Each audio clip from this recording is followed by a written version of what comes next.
Lionel Messi যোগ দেওয়ার পরই বদলে গেছে ইন্টার মায়ামি। পিএসজি ছেড়ে অনেক ক্লাবে যাওয়ার হাতছানি থাকলেও আর্জেন্টিনার বিশ্বকাপ জয়ের নায়ক বেছে নিয়েছিলেন ফ্লোরিডার ক্লাবটিকে। উপহার দিয়েছেন একের পর এক শিরোপা। 2026 সালটা তো আরও রঙিন ছিল দ্য হেরন্সের। গত 6 ডিসেম্বর ভ্যানকুভার হোয়াইট ক্যাপসকে 3-1 গোলে হারিয়ে নিজেদের ক্লাব ইতিহাসে প্রথমবারের মতো MLS কাপের শিরোপা ঘরে তোলে ইন্টার মায়ামি। এছাড়াও সাপোর্টার্স শিল্ডও জয় করেছিল তারা। তবে লিগস কাপের ফাইনালে উঠলেও সিয়াটল সাউন্ডার্স এর কাছে হেরে যায় মায়ামি।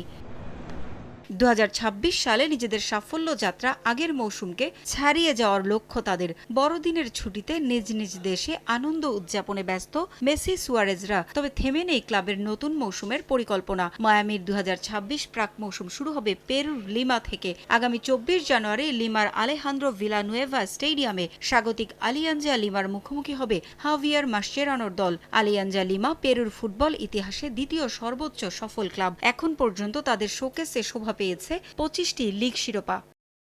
এরপর মেসি সুয়ারেজরা পাড়ি জমাবে কলম্বিয়ায়। 31 জানুয়ারি দুইবারের কোপা লিবার্তাদোরেস চ্যাম্পিয়ন অ্যাথলেটিকো ন্যাসিওনালের বিপক্ষে খেলবে তারা। কলম্বিয়ান ক্লাবটির 18টি ঘরোয়া লিগ শিরোপা রয়েছে। ন্যাসিওনালের স্কোয়াডে আছেন সাবেক MLS তারকা দাইরন আসপ্রিলা এবং দীর্ঘদিন কলম্বিয়া জাতীয় দলের গোলরক্ষকের দায়িত্ব পালন করা ডেভিড ওসপিনা।